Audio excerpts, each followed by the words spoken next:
بسم اللہ الرحمن الرحیم۔ تمام دیکھنے اور سننے والوں کو السلام علیکم۔ میں امید کرتا ہوں کہ آپ سب دوست خیریت سے ہوں گے۔ دوستو، مجھے رب نواز خان کہا جاتا ہے اور آپ دیکھ رہے ہیں Urdu story teller YouTube channel. پیارے دوستو، بہت پرانے وقتوں کی بات ہے۔ ابن سابات بغداد کا نامی گرامی چور تھا۔ وہ چوری اور ڈکیتی میں ایسا ماہر تھا کہ ہزاروں چوریاں کرنے کے باوجود قانون کی گرفت میں نہ آتا۔ آخر کب تک بچتا؟ ایک دن اسے گرفتار کر ہی لیا گیا اور قانون وقت کے مطابق اس کا ایک ہاتھ کاٹ دیا گیا اور بعد ازاں اسے جیل بھیج دیا گیا۔ بغداد کے لوگ اس کا ذکر ہاتھ کٹا شیطان کے نام سے کرتے تھے۔ وہ قید با مشقت کاٹ رہا تھا۔ 10 سال قید کاٹنے کے بعد ایک دن وہ جیل سے فرار ہو گیا۔ جیل سے باہر آتے ہی اپنے پیشے یعنی چوری کو از سر نو شروع کرنے کا ارادہ کیا۔ ایک ہاتھ کٹ جانے اور قید و بند کی صوبتیں اٹھانے کے باوجود اس کے مزاج پر ذرا برابر اثر نہیں ہوا تھا۔ چنانچہ ایک رات وہ اپنی مہم پر نکلا۔ پھرتے پھراتے ایک بڑے سے گھر میں داخل ہوا۔ گھر کے احاطے کے چاروں طرف کمرے تھے اور وہ ایک بڑے کمرے میں گیا جہاں کھجور کے پتوں کی چٹائی بچھی ہوئی تھی، جائے نماز، ایک تکیہ اور چند ٹوپیاں رکھی ہوئی تھیں، اور دوسری طرف پشمینہ کے چند تھان، شالیں اور کپڑوں کے تھان اور لاوارسی حالت میں پڑے تھے۔ بغداد کے چور نے چادر بچھا کر اس کے اوپر تھان رکھے اور ایک گٹھڑی بنائی اور اس کو باندھنے کی کوشش کرنے لگا، لیکن ایک ہاتھ نہ ہونے کی وجہ سے اس سے گرہ نہیں لگ رہی تھی اور وہ ہامتا ہوا بیٹھ گیا۔ عین اسی وقت ایک ضعیف شخص کمرے میں داخل ہوا۔ سابات کو گٹھڑی بناتا دیکھ کر کہا، بھائی، یہ کام تم کسی کی مدد کے بغیر نہیں کر سکتے، میں تمہاری مدد کرتا ہوں۔ سابات نے اسے اپنے ساتھ ملا کر کپڑوں کی 2 گٹھڑیاں بنائیں۔ بڑی گٹھڑی ضعیف شخص نے اپنے سر پر رکھ لی اور چھوٹی اور کم وزن گٹھڑی سابات کو دے کر کہا کہ تمہارا ہاتھ نہیں ہے، اس لیے تم کم وزن اٹھاؤ اور جہاں کہو گے میں اسے پہنچا دوں گا۔ سابات اپنے ٹھکانے کی طرف چل پڑا۔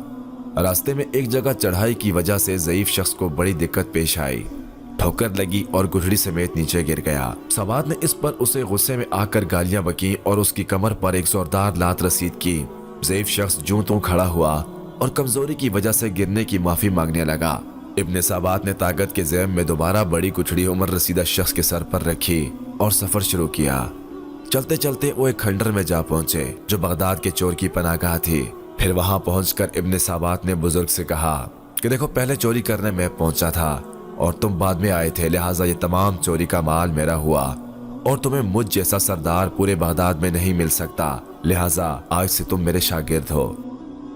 بزرگ شخص نے ادب و احترام سے عرض کیا، بھائی، یہ تمام مال تمہیں مبارک ہو، افسوس میں تمہاری کوئی خدمت نہیں کر سکا، بلکہ اپنی کمزوری کی وجہ سے تمہارے لیے پریشانی کا باعث بنا، جس کے لیے معافی چاہتا ہوں اور خستی کی اجازت چاہتا ہوں۔ خدا حافظ کہہ کر وہ شہر کی جانب چل پڑا۔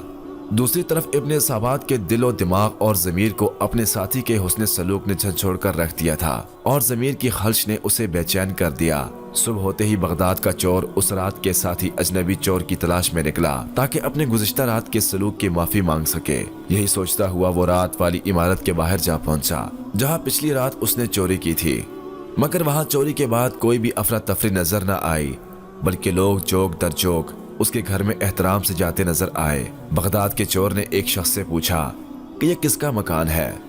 اس نے کہا کہ لگتا ہے تم بغداد میں نئے آئے ہو۔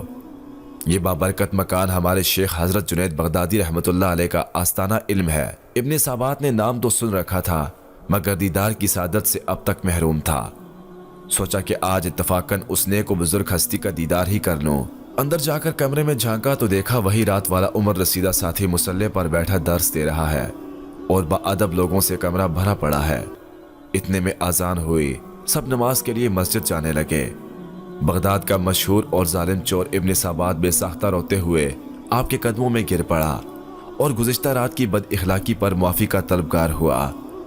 شیخ جنید بغدادی رحمۃ اللہ علیہ نے اسے زمین سے اٹھا کر اپنے گلے سے لگا لیا اور مسکراتے ہوئے فرمایا، در توبہ تو ابھی بھی کھلا ہے۔ ابن سابات کی دنیا ایک لمحے میں بدل چکی تھی۔ وہ شیخ کے حلقہ واردات میں داخل ہو گیا اور وہ ہاتھ کٹا شیطان اور سابو بغداد کا شاطر اور چور جنید بغدادی کے زیر سایہ عبادت ریاضت میں وہ نام لیا کہ اب اسے بغداد کے لوگ بغداد کے چور کے بجائے شیخ احمد بن سابات کے نام سے نہایت عزم و احترام سے جانتے تھے۔ اسی ابن سابات کو جنید بغدادی رحمۃ اللہ علیہ کے حسن و اخلاق و کردار نے چند لمحوں میں بھی حسان خدا کی صفت میں داخل کر دیا